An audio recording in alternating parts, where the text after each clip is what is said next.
Halo, tes, cek, cek, cek. Oke, tunggu sebentar.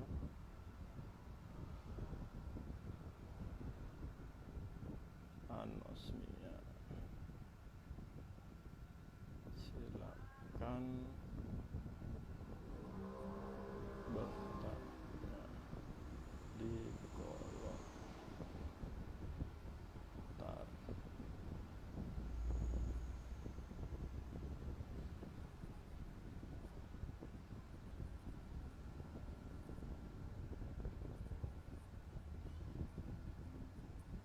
Posting.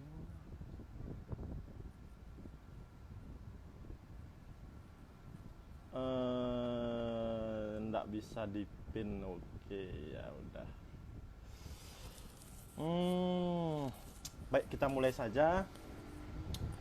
Halo, selamat malam teman-teman ID Buleleng yang sudah bergabung kembali lagi di acara IG Live ID Buleleng edisi ke-16 pada hari ini 18 Oktober 2020. Perkenalkan, saya Dr. Dewa Putusweribowo, akrab dipanggil Dr. Heri.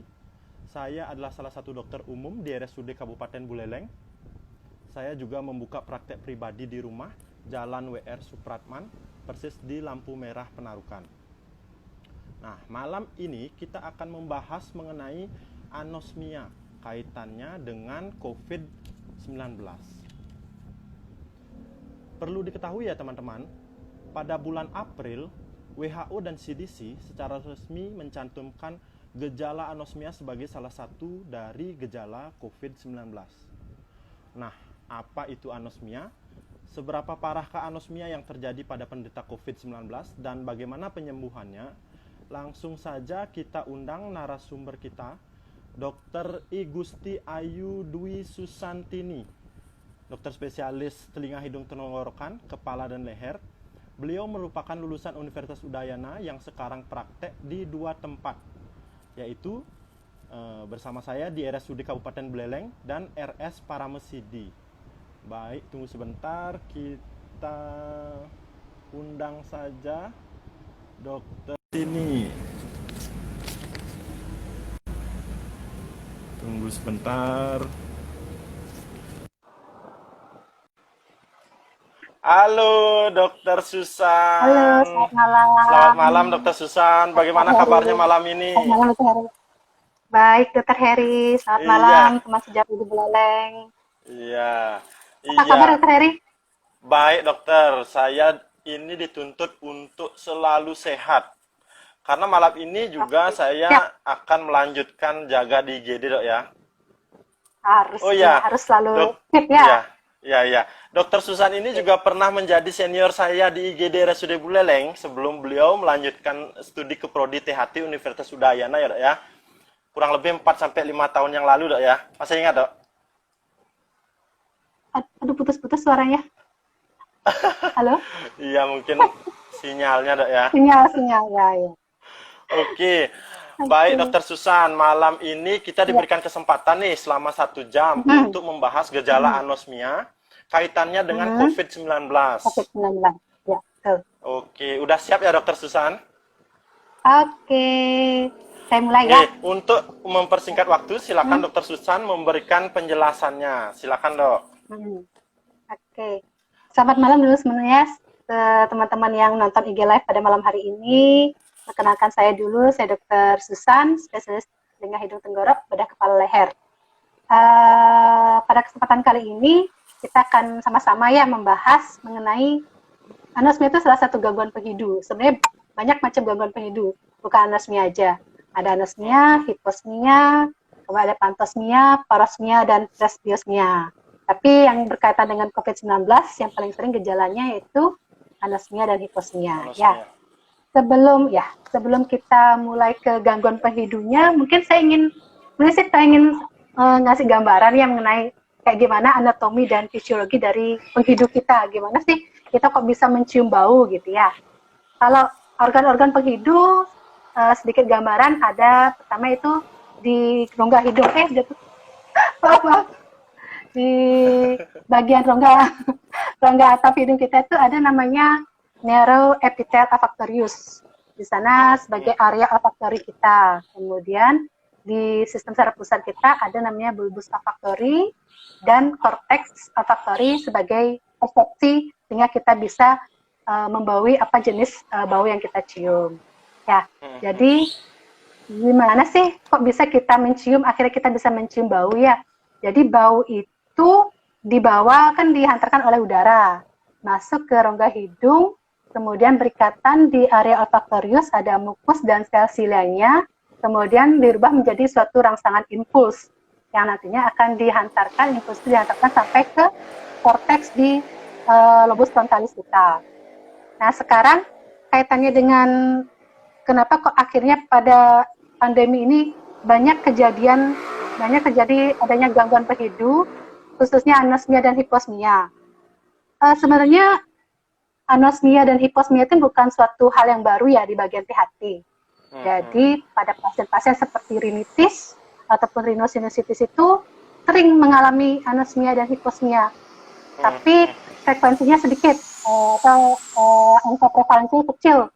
Kurang lebih 2-15% lah. Jadi ada di dengan post viral anosmia disebabkan emang virus. Tapi paling di sini penyebab paling sering itu rhinovirus. Nah, pada pandemi COVID-19 ini ternyata coronavirus juga bisa menyebabkan terjadinya anosmia dan hiposmia. Ya. Jadi kalau kita bilang bagaimana sih patofisiologi atau patogenesis terjadinya gangguan penghidup pada pasien dengan COVID-19, pada umumnya sama dengan penyebab virus lainnya. Sebenarnya belum ada yang pasti menyebutkan oh ini secara pasti menyebabkan terjadinya gangguan penghidup. Tapi ada beberapa hipotesis dari banyak penelitian yang mengatakan ada dua, yaitu secara gangguan konduksi ataupun gangguan sensori neural, terjadinya gangguan penghidup ini ya.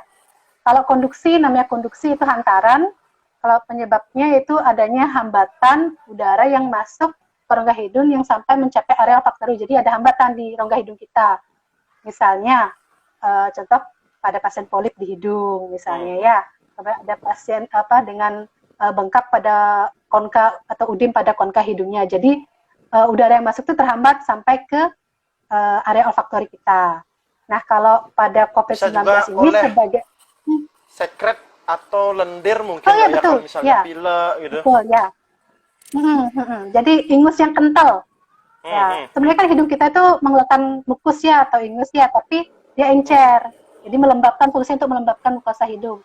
Nah, kalau pasien-pasien dengan misalnya ingusnya kental itu juga mengganggu hantaran bau yang sampai ke cium di area olfaktori. Kalau untuk untuk COVID-19 ini sebagian besar dikatakan penyebabnya karena gangguan sensori neural. Jadi, nah virus SARS-CoV ini memang unik ya.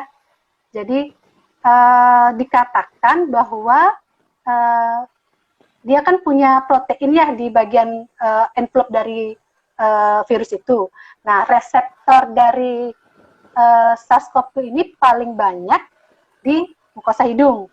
Nah, pada sel olfaktorius, di epithel olfaktoriusnya itu ada namanya sel penunjang, yaitu sel substantikuler dan sel basalisnya itu banyak terdapat reseptor ACE2 yang merupakan reseptor dari protein dari SARS-CoV itu. Jadi apabila terinfeksi itu menyebabkan kerusakan atau damage pada epithel olfaktorius itu sendiri dan bisa menginvasi langsung ke bulbus olfaktoriusnya. Jadi dikatakan patofisiologinya memang sudah bisa menyebabkan terjadi kerusakan pada neuron olfaktorius itu sendiri. Nah, apalagi ya? Gimana? Oh ya, diagnosis ya. Kita bicara diagnosis ya. Benar. Gimana sih kita mau curigai atau mengetahui ini, oh ini pasien yang datang ke praktek Dr. Heri itu anestesia ya pastinya ya. Biasanya saya datang dengan ada keluhan gangguan penciuman. Ini benar nggak sih gangguan penciuman gitu ya?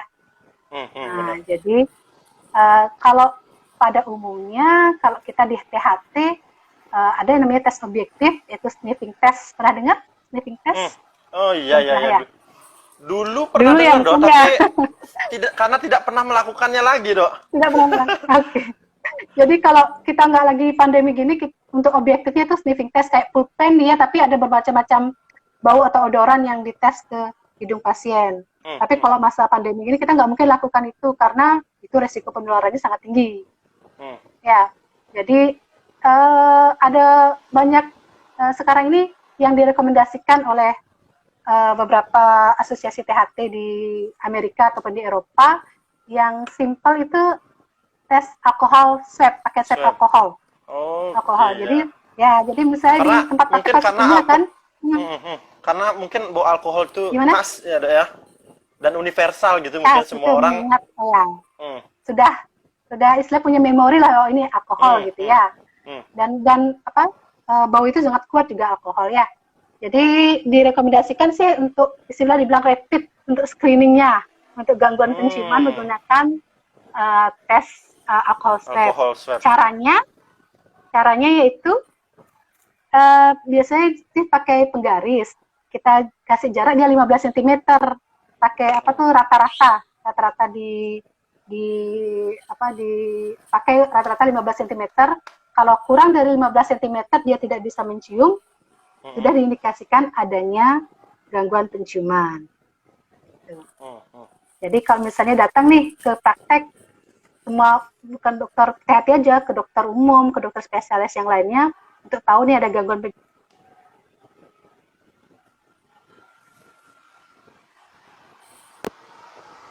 Kemudian dia nggak bisa mencium, dekatkan lagi, nggak bisa mencium lagi, berarti adanya gangguan penciuman. Nah, tapi kalau untuk dihubungkan dengan COVID-19, dilanjutkan dengan tes PCR untuk memastikan apakah ini memang COVID-19 atau bukan. Biasanya ini yang paling bagian tersulit, Dok. Menurut pengalaman saya, mungkin banyak dokter yang lain, ketika kita menemui pasien dengan anosmia yang seperti tadi dibicarakan, mengedukasi atau meng-KIE yang ini mungkin kita kesulitan ya di lapangan. Ya. Jadi mungkin anggapan masyarakat tentang COVID itu sesuatu yang apa ya, penyakit yang serem atau ditakuti atau menjadi apa ya, masih agak tabu sedikit di masyarakat. Wih, saya takut kena COVID nih nanti. Bagaimana nanti apa namanya, bagaimana keluarga, bagaimana anggapan masyarakat seperti itu yang bagian tersulit. Gimana biasanya, Dok, tips dan trik, misalnya kan kita sudah tahu nih, betul. Ini anosmia sudah kita tes nih anosmia, nah sekarang mau kita edukasi nih untuk memastikan ini kan jalan satu-satunya harus dengan PCR. Nah ya itu yang betul. Ya agak sulit memang ya. Jadi memang di sini yang pertama nggak semua anosmia kita bilang itu kita mengarahkan ke COVID. Jangan nanti takut ya pasiennya, saya baru gangguan penciuman takutnya nanti dibilang COVID gitu ya, sudah belum apa-apa sudah takut, nyonan COVID banget gitu istilahnya ya, bilang bahasa Balinya gitu ya, dibilang COVID aja. Tapi nggak selalu. Jadi ciri khasnya itu dikatakan bahwa untuk masa pandemi ini itu onsetnya tiba-tiba muncul gitu loh. Jadi kalau misalnya sudah punya riwayat alergi nih, rinitis alergi sering, atau punya dengan rhinosinusitis, sering dia mengalami gangguan penciuman gitu, bisa sudah berapa bulan, bisa sebenarnya sih tidak bisa langsung itu bilang itu COVID gitu. Jadi dia onsetnya lebih mendadak. Mendadak itu dikatakan kurang dari 12 hari. Yang muncul kurang dari 12 hari, kemudian tidak diikuti dengan gangguan atau masalah di hidung, misalnya seperti sumbatan ataupun hidung meler. Nah, kalau seperti itu, wajib kita edukasi untuk dilakukannya tes PCR. Itu. Jadi kalau enggak, boleh konsul ke THT. Biar saya lebih meriksa lebih lanjut. Oke. Gitu. Jadi secara tidak langsung anosmia ini bisa merupakan gejala dari COVID-19 berdiri sendiri, Dok ya, tanpa diikuti oleh gejala-gejala umum COVID-nya. Ya, misalnya demam, nyeri kepala, batuk, sesak seperti itu ya, Dok ya. Bisa saja berarti cuman datang dengan anosmia gitu saja. Gangguan penghidup saja, betul. Jadi Kalau saya baca beberapa literatur ya atau penelitian-penelitian yang sudah dilakukan di beberapa negara, jadi sebenarnya gangguan penghidu ini muncul di hari kedua sampai ke hari ke-14 setelah terinfeksi atau setelah terekspos COVID, SARS-CoV-2-nya virusnya. Jadi bisa muncul hari kedua sampai hari ke-14. Nah, dia bisa berdiri sendiri atau bisa berbarengan dengan gejala-gejala COVID, gejala khas COVID lainnya seperti demam, batuk, dan nyeri tenggorok ya. Nah, kalau datanya sih sebagian besar ditemukan pada pasien dengan gejala ringan dan sedang. Makanya bisa dia tahu, oh saya ada gangguan penciuman. Tapi kalau udah gejala yang berat, sudah sesek, dia sudah mungkin nggak aware sama adanya gangguan penciuman. Iya, Jadi kebanyakan data-datanya pada, iya betul. Jadi kebanyakan datanya pada pasien yang dengan gejala ringan ataupun sedang. Jadi dia tahu, oh kok saya ada susah bau ya, nggak bisa mencium bau makanannya gitu. Tapi kalau udah datang dengan keluhan berat, sesak dan sebagainya, biasanya tidak bisa diidentifikasi adanya gangguan penciuman atau tidak. Oke. Untuk prevalensinya dokter, ini kan COVID-19 ini dari anak-anak mungkin kita bisa. sudah bisa, maksudnya sudah terdata. Ada pasien anak mulai dari usia anak-anak sampai usia senja pun bisa terkena COVID-19. Kalau anosmia ini sendiri prevalensinya seperti apa, Dok? Ya, awalnya kan dia dilaporkan ya, gangguan penghidu dan pengecapan ini dilaporkan kalau nggak salah bulan Maret, dilaporkan dari beberapa asosiasi THT ya di Amerika sama di Eropa. Pertama kali itu yang didapatkan prevalensi sekitar 30% sampai 50%. Itu lumayan tinggi. Bandingkan kalau misalnya kasus-kasus anosmia sebelumnya cuma hanya 2 sampai 15%. Selama pandemi meningkat sampai 30 sampai 50%. Kemudian dilaporkan itu bisa sendiri-sendiri. Anosmia sendiri kadang-kadang juga berbarengan dengan gangguan pengecapan, disgesia atau agesia ya. Kalau di Indonesia sendiri belum ada data. Jadi sementara ini masih dikumpulkan datanya oleh Perhati. Jadi di Indonesia belum ada data mengenai prevalensi anosmia pada pasien COVID-19. Oke, apalagi ya? Mungkin kita lanjutkan sesi tanya jawab deh, udah, karena saya kira sudah cukup pemaparannya, sudah cukup jelas. Karena waktu kita juga cukup singkat, kita lanjutkan ke sesi tanya jawab. Ini sudah ada pertanyaan dari rekan kita yang sudah bergabung, dari Daina Switenia. Selamat malam, Dok. Apakah semua pasien COVID ada anosmia? Itu mungkin sudah terjawab tadi. Apa ada tata laksana khusus anosmia ini? Terima kasih. Ya, ini yang menarik. Tata laksana atau bagaimana sih cara penyembuhannya gitu, Dok ya? Penanganannya. Ya. Oke. Tadi itu kayak Dokter Dayu yang tanya itu. Dokter Dayu teman kita. Oke, selamat malam Dokter Dayu. Iya, Dokter Dayu.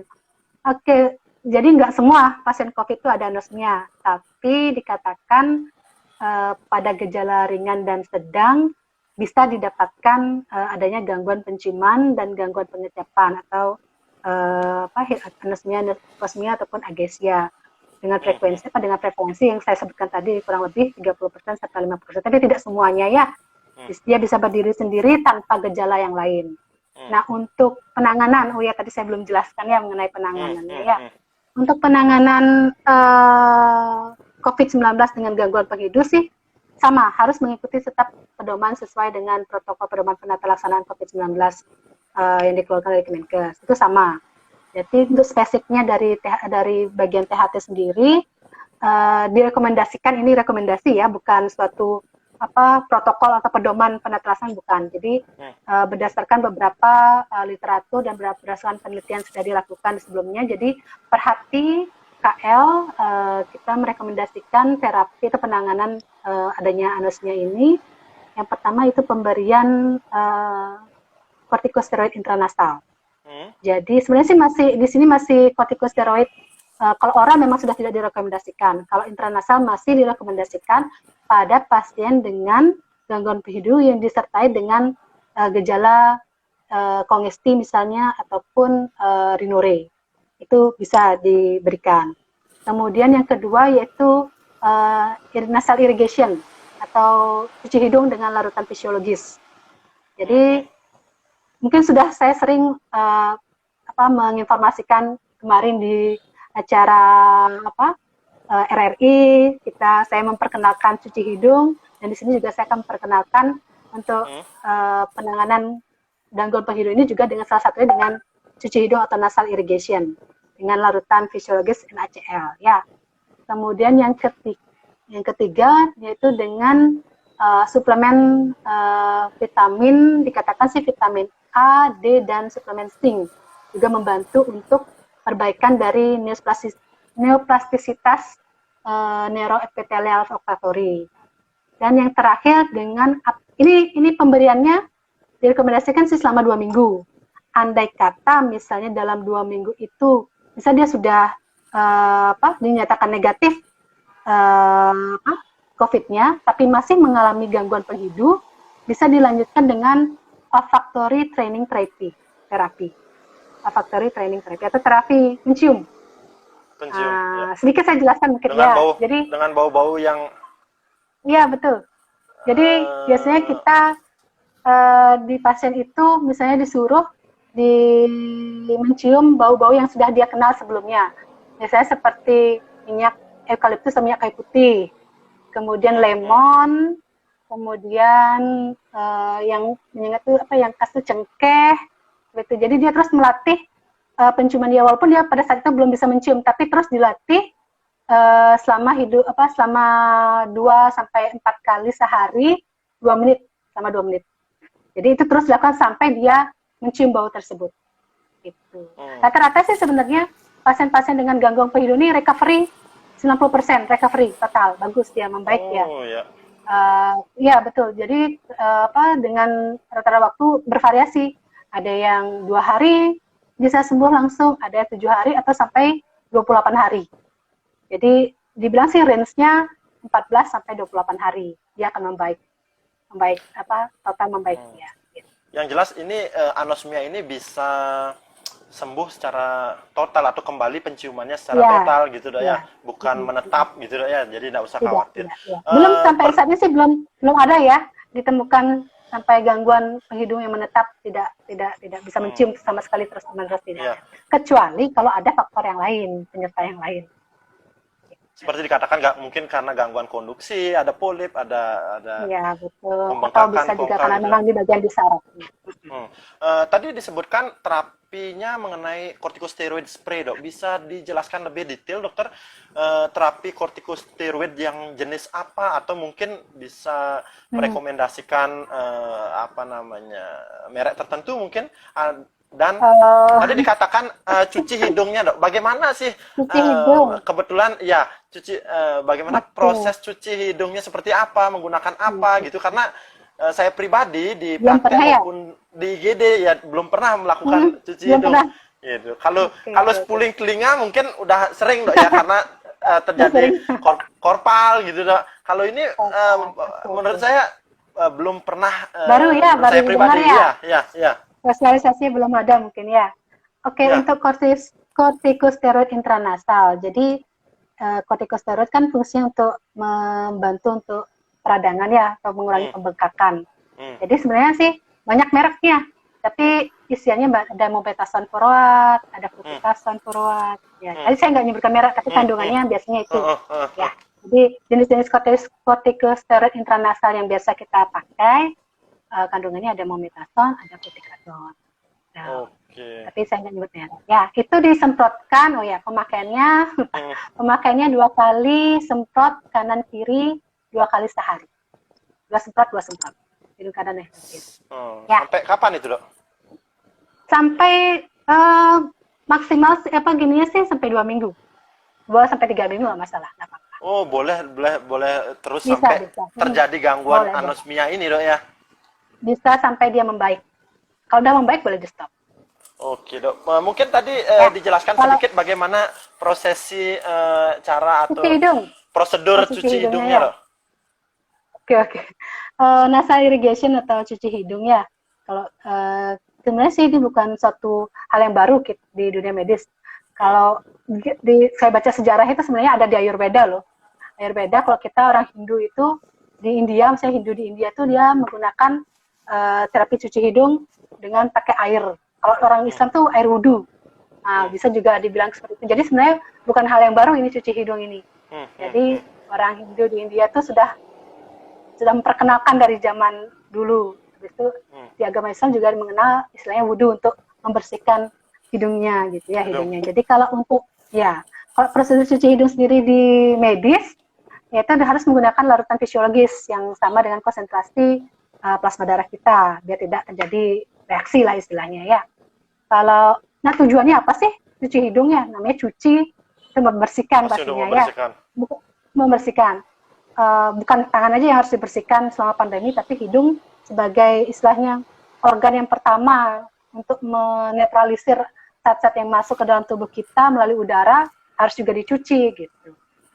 Jadi tujuan cuci hidung yang pertama membersihkan atau membilas misalnya ada kotoran, debu, atau kuman yang menempel pada mukosa hidung. Kemudian yang kedua, misalnya ingusnya yang kental pada saat kita lagi pilek nih, ingusnya kental, ya mengencerkan. Ya juga membilas juga ingusnya yang kental. Jadi dia larut, jadi gampang ingusnya encer, jadi mukosa hidung kita menjadi lembab, jadi lebih cepat ya perbaikannya atau penyembuhan rinitis atau rhinosinusitis. Sebenarnya ini juga, cuci hidung ini kalau untuk penata laksanaan rinitis dan rhinosinusitis ini merupakan salah satu protokol penanganannya. Jadi sudah dimasukkan dalam protokol penanganan, tapi kalau untuk COVID belum. Dan hanya untuk sebagai rekomendasi saja, tapi bukan salah satu pedoman penata laksanaan. Belum masuk ya. Tapi kalau untuk rhinosinusitis belum ada bukti secara evidence-nya belum terbukti. Gitu ya. Tapi kalau untuk virus yang menyebabkan RSK, paling sering kan rhinovirus, terbukti dia istilahnya mempercepat penyembuhan. Gitu. Jadi mengurangi penggunaan antibiotik lebih lama lagi untuk pasien-pasien dengan rhinosinusitis. Kemudian, untuk tata caranya, sebenarnya sih kebetulan saya mau mempraktekkan juga nih untuk cuci hidung. Dan saya sudah mempersiapkan. Jadi bahan dan alat yang kita gunakan sebentar. Saya atur dulu biar kelihatan bahan-bahan dan alatnya. Sebentar ya. Sudah pernah melihat sebelumnya, Heri? Saudara Heri? Mungkin dari gambar saja, Dok. Kalau praktek secara langsung belum. Oke. Jadi alat dan bahan yang kita gunakan untuk cuci hidung, ini larutan NaCl ya, yang fisiologis 0,9% yang isotonis ya. Jadi NaCl kan isotonis, kemudian Spite 10 cc atau 20 cc boleh dipakai tanpa jarum, jangan dipakai jarumnya. Kemudian gelas atau mangkok yang bersih untuk tempat wadahnya. Sama Transofik untuk bukanya ya, jangan dibuka lewat botol infusnya biar tidak terpapar atau terkontaminasi. Jadi tuang dulu berarti cuci hidung ini bisa dilakukan mandiri gitu, Dok ya? Boleh, betul-betul. Ini dilakukan pada semuanya. Jadi bukan hanya untuk orang yang sakit, tapi juga untuk yang normal. Jadi orang normal pun bisa, dari anak-anak sampai tua pun juga bisa, boleh mengerjakan, aman. Jadi aman ini ya. Yang penting tahu caranya dan benar melakukannya. Ya, dituang di gelas dulu yang bersih.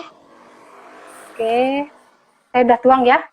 Oke, jadi pakai Spite-nya. Spite 10 cc.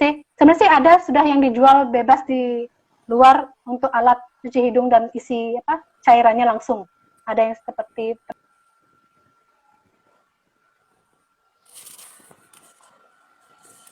waduh, ini terjadi gangguan sinyal ini. Sorry ya, ada telepon masuk. Oh, pantesan sinyalnya. Oke, sorry saya ada telepon masuk. Sebentar ya. Kemudian kita ambil, ambil cairannya 10 cc ya. Jadi untuk mencuci hidung, ini saya pakai baskom di bawahnya ya, untuk biar nggak tumpah kemana-mana. Untuk cuci hidung yang kanan, ini masukkan ke dalam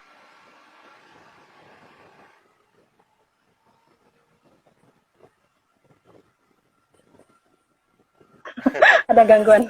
Jadi masuk ya, langsung. masuknya ke dalam rongga hidung sambil kepalanya ditundukkan sedikit. Sambil buka mulut pada saat disemprotkan ya. Oke.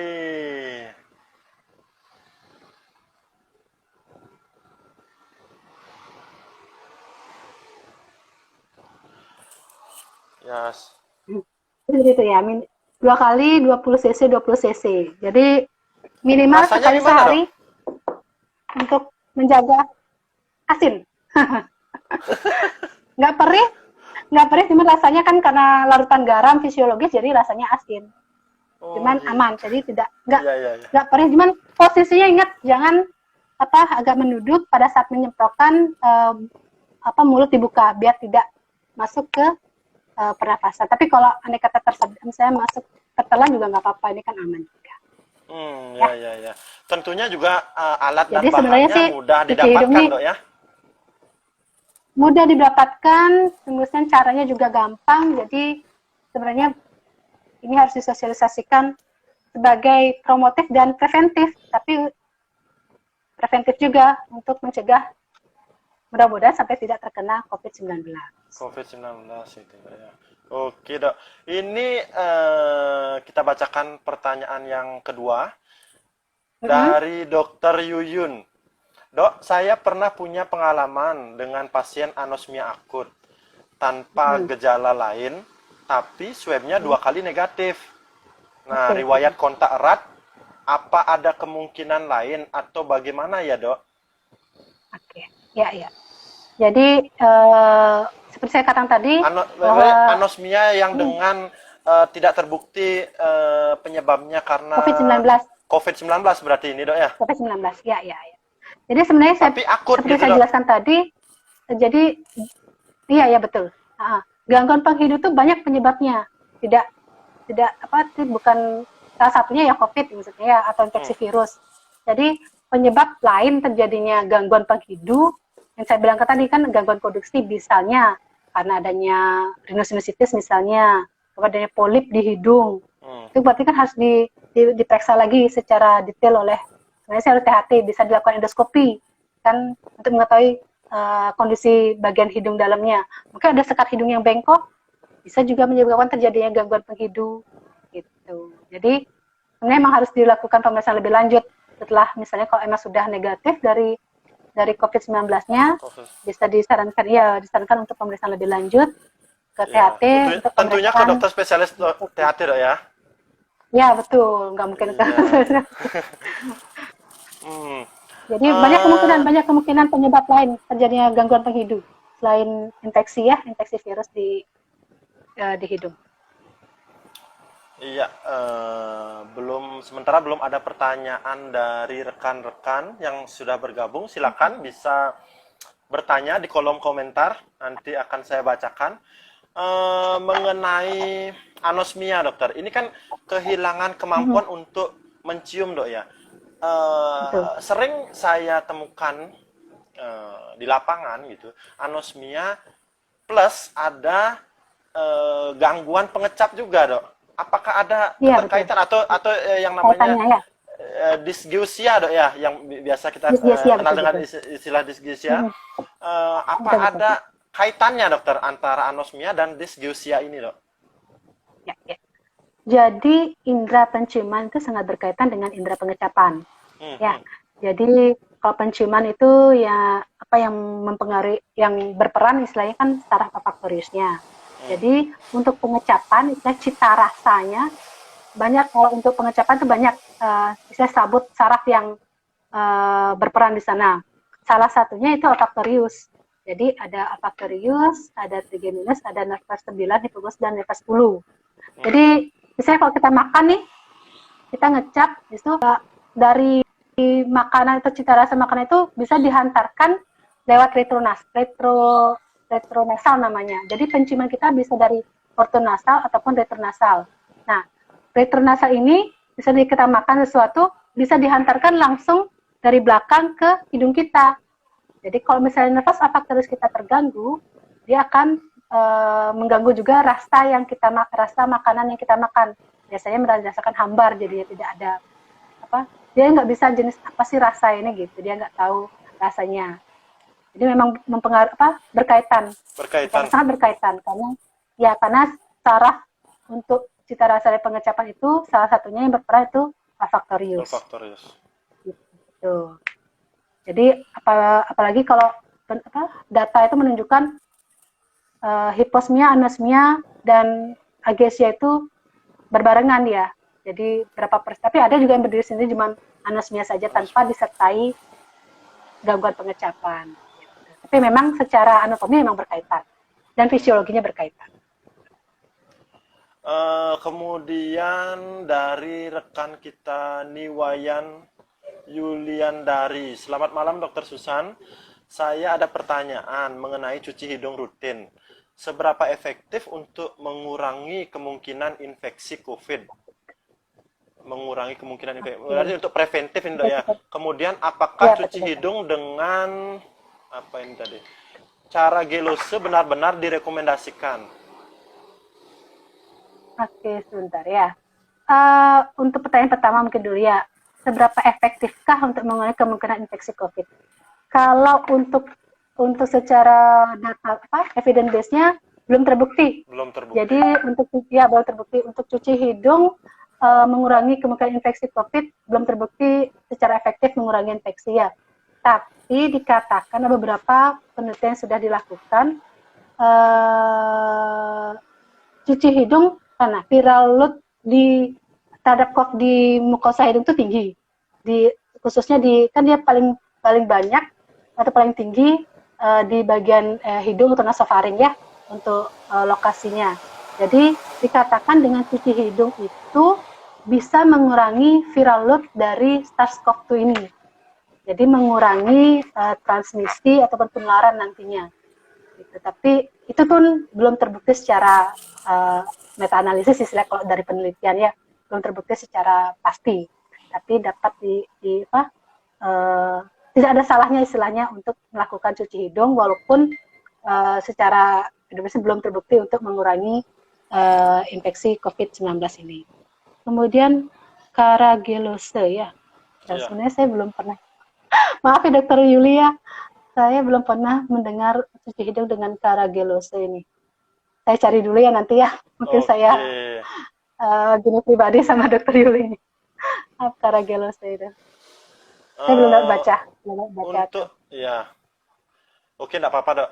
Ini lanjut lagi pertanyaan dari Niwayan Yuliandari, Dokter Yuli. Bagaimana dengan pemakaian NaCl 0,9% tadi untuk cuci hidung rutin? Seberapa efektif pulakah untuk membersihkan hidung yang kita merupakan salah satu port di entry virus SARS-CoV-2? Tadi kayaknya sudah sempat disinggung sedikit ya Dok ya. Memang belum ada penelitiannya, tapi boleh dicoba gitu Dok ya. Jadi ya itu sudah dikatakan tadi bahwa istilahnya lokasi atau port di entry dari virus COVID itu terbanyak di hidung, terutama di nasofaring. Jadi kalau pada saat kita mencuci hidung dengan larutan NaCl, kenapa sih pakai larutan NaCl ya? 0,9% itu isotonis. Ini bisa yang hipertonis diberikan, tapi kalau untuk hipertonis itu biasanya pada pasien-pasien yang sudah mengalami kongesti di hidung ataupun ada peradangan di hidung, dia lebih apa istilahnya, kesemuanya lebih tinggi. Tapi kalau untuk sehari-hari disarankan sih yang isotonis gitu ya, tapi tetap digunakan dengan NaCl atau Gorda.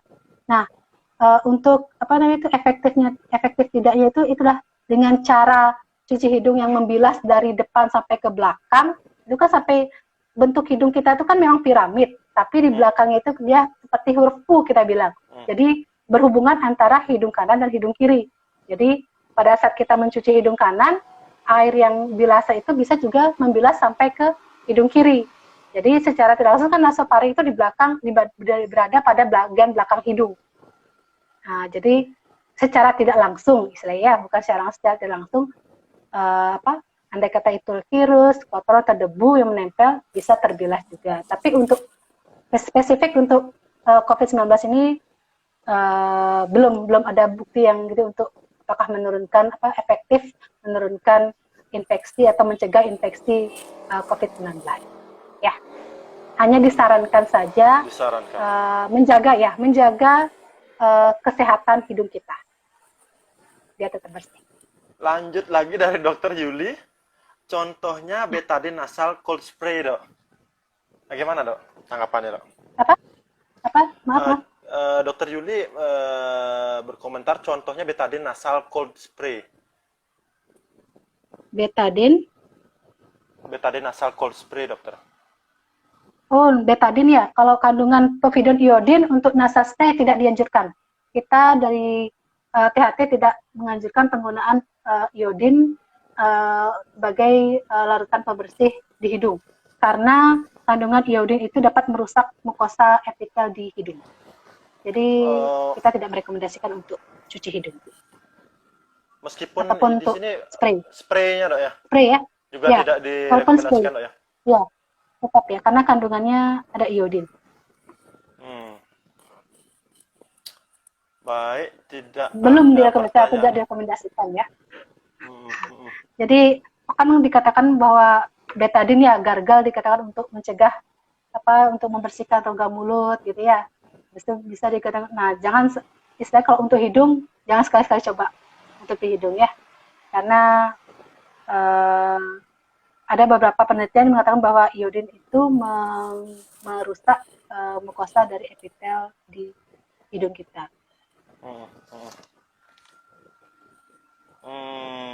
Baik, karena tidak direkomendasikan.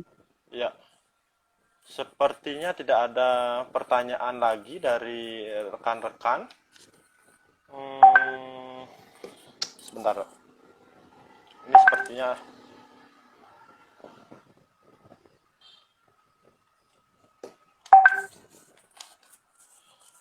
kita masih punya waktu 10 menit, dok. 10 menit sebelum ya? Kita penutupan. Mungkin ada yang bisa dijelaskan, dok? Kalau untuk spesifik untuk anosmia sendiri, sebenarnya kan semakin beberapa bulan terakhir ini kasusnya semakin meningkat ya. Jadi beberapa pasien-pasien dengan kalau saya pernah beberapa pasien datang ke saya tapi sudah post ya, kebanyakan sudah post. Jadi saat ini sih sampai saat ini saya belum menemukan yang suspek langsung dia datang dengan gangguan penciuman, tapi saya langsung pas suspek COVID belum. Tapi dia datang post COVID, malah ada 2 pasien post COVID dengan gangguan penciuman. Jadi masih dia sudah dirawat isolasi mandiri saja dengan gangguan ringan sedang, dia isolasi mandiri. Kemudian dia masih mengeluhkan adanya gangguan penciuman. Pada saat itu berarti kurang lebih sudah 2 minggu dia mengalami gangguan penciuman. Kemudian saya rekomendasikan itu tadi dengan cuci hidung, kemudian dan olfactory training therapy tadi. Karena tidak ada gejala di hidung, saya tidak berikan. Jadi saya berikan rekomendasi dengan olfactory training therapy tadi. Jadi saya suruh untuk mencium bau-bau yang dia pernah sebelumnya. Yang mungkin ada di rumah, dok ya, yang gampang didapatkan. Ya, kopi juga bisa, dok ya? Bisa kopi, tapi jangan yang menyengat ya, terasi jangan, karena menyengat. Jadi kopi, kemudian teh lemon, atau apa lagi, cengkeh. Dibilangnya. Gitu ya. Jadi kemudian seminggu lagi dia datang sudah mulai membaui. Bisa membau. Gitu. Berangsur-angsur membaik. Dan kita meyakinkan bahwa mudah-mudahan sampai saat ini sih belum ada yang sampai menetap ya. Jadi selain imunitas juga harus dijaga, gitu. Daya tahan tubuh juga harus dijaga. Sejauh ini saya pengalaman di IGD, dok ya, menemukan kasus anosmia, saya belum familiar atau gimana ya, belum istilahnya kita tidak berkonsultasi ke dokter spesialis THT selama ini, dok, karena mungkin kita anggap sepele gitu, dok ya. Padahal ini perlu sebenarnya, dok ya. Bisa mungkin saya nanti kalau misalnya saya lagi jaga di IGD gitu, menemukan kasus anosmia, bisa saya konsultasikan ke dokter gitu. Ya, sebenarnya sih tidak harus konsultasi ke THT. Dokter pun bisa mengedukasi atau memberikan terapi pasien-pasien dengan anosmia post COVID-19 atau dengan COVID-19. Bisa kok, misalnya pasien datang misalnya ke praktek Dr. Heri dengan edukasi yang seperti saya sebutkan tadi bisa, tidak harus ke dokter THT. Tapi apabila dia masih keluhannya dengan sudah diberikan edukasi masih keluhannya lebih 3 minggu atau 1 bulan, bisa dikonsultasikan untuk mencari tahu faktor penyebab yang lain terjadinya gangguan penciuman. Atau mungkin nanti anosmia mungkin dibarengi dengan gejala yang berat gitu di ruangan gitu dok. Bisa kita konsultasikan ya, betul, dok? Bisa. Jadi untuk penanganan spesifik untuk gangguan penciumannya bisa kita kerjakan dari bagian THT ya. Ya sejauh ini soalnya anosmia itu disepelekan gitu dok ya, padahal ya mungkin nanti kaitannya dengan tadi disgeusia, kehilangan pengecap, akhirnya ya makannya dia jadi berkurang inteknya. Ya, kualitas ya betul, kualitas hidupnya dia akan menurunkan kualitas hidup. Akhirnya inteknya berkurang, jadi sedangkan kita tahu bahwa COVID-19 secara psikis penyebabnya karena penyebabnya karena virus. Jadi ya daya tahan tubuh kita harus tetap terjaga dengan konsumsi makan-makanan yang sehat. Tapi kalau dengan anosmia plus dibarengi dengan kehilangan pengecap, tentu akan mempengaruhi nafsu makan gitu dok ya. Untuk pasien-pasien COVID. Betul. Sangat mempengaruhi kualitas hidupnya pasien itu sendiri. Apalagi kita dituntut, pasien itu dituntut untuk menjaga imunitas supaya tetap optimal ya, untuk meningkatkan daya tahan tubuhnya. Jadi sebenarnya lebih cepat membaik sih lebih bagus gitu ya. Jadi memang harus sebaiknya sih diterapi juga untuk gangguan penciuman. Walaupun memang akan membaik nantinya. Akan membaik secara recovery. Meskipun misalnya tidak diapa-apakan, tidak diterapi gitu, atau tidak di tata laksana seperti tadi cuci hidung atau training dengan melatih penciuman, itu akan balik sendiri gitu dok ya? Ya, selama bisa 14 hari dok ya? Ya. Pernah dilaporkan nggak dok kasus? Mungkin dari lebih dari 14 hari, mungkin sebulan gitu atau? Ada. Jadi makanya diambil rata-rata 14 sampai 28 hari. Jadi range-nya bervariasi. Ada yang 2 hari baru sebentar saja dia gangguan, tapi membaik dia 2 hari gitu. Ada yang sampai 28 hari malah dilaporkan. Jadi diambil range-nya 14 sampai 28 hari gitu dok ya. Membaik. Jadi sebenarnya bervariasi untuk perbaikan dari gangguan penciuman ini. Oke. Ya, Dokter Susan, karena waktunya terbatas dan hampir habis. Terima kasih. Saya ucapkan banyak terima kasih karena sudah meluangkan waktu menjadi narasumber pada IG Live malam ini. Untuk penutup nih dok, sekaligus mengakhiri acara ini, mohon Dokter Susan untuk memberikan kesimpulan atau closing statement-nya mengenai gejala anosmia kaitannya dengan COVID-19 ini dok. Ya, silakan dok. Baik, dari saya untuk anosmia dan dengan hubungannya dengan COVID-19, bahwa anosmia ini merupakan sudah dimasukkan ke dalam full list dari gejala khas dari COVID-19. Jadi kita sebagai tenaga medis dan pasien juga khususnya harus aware terhadap keluhan dari anosmia pada pasien. Jadi walaupun misalnya dia gejala tidak disertai dengan gejala yang lain, kita perlu aware juga terhadap adanya anosmia pada COVID-19. Kemudian apabila ditemukan keluhan anosmia itu ya tidak semata-mata langsung kita ujuk-ujuk langsung tes PCR, tidak ya. Seperti yang saya sebutkan tadi, gejala anosmia itu dia sifatnya suddenly atau tiba-tiba dengan waktu kurang dari 12 hari gejala yang muncul ya. Kemudian tidak atau bisa juga disertai dengan gangguan hidung yang lain. Jadi gangguan penciuman atau anosmia tanpa disertai dengan gangguan pada hidung bisa dicurigai mengarah ke pasien COVID-19 atau mengarah ke suspek COVID-19. Kemudian dilanjutkan dengan idealnya dilanjutkan dengan tes PCR. Ya, andai kata misalnya tidak dilakukan tes PCR, kita sarankan untuk pasien itu isolasi mandiri di rumah dulu untuk mengurangi penularan dari COVID-19. Nah, untuk penanganannya di rumah, saya sebutkan tadi, tetap jaga kondisi, kemudian makan makanan yang bergizi, kemudian pakai masker maupun di rumah pakai masker, dan cuci hidung. Salah satu untuk iya betul, salah satunya tetap cuci hidung ya.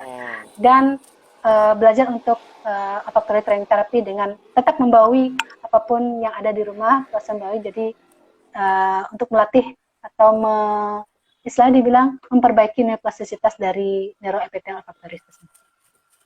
Ya, intinya tetap kita harus aware dan tetap waspada di masa pandemi ini, Dok ya, meskipun anosmia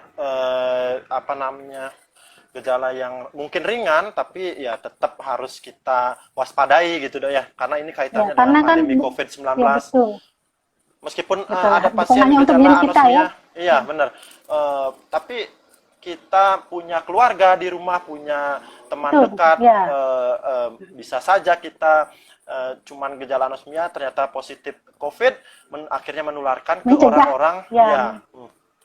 Supaya mencegah penularan ke anggota keluarga ataupun keluarga terdekat kita ya. Oke, saya juga, baiklah Dokter Susan, saya ucapkan juga terima kasih banyak untuk rekan-rekan yang telah bergabung. Sampai jumpa di lain kesempatan. Mohon maaf jika ada salah-salah kata, dan jangan lupa untuk tetap menjalankan protokol kesehatan agar kita semua selalu sehat, Dok ya. Oke, Dok. Terima kasih banyak, Dok. Terima kasih. Oke, bye-bye, Dokter. Ya, sampai jumpa.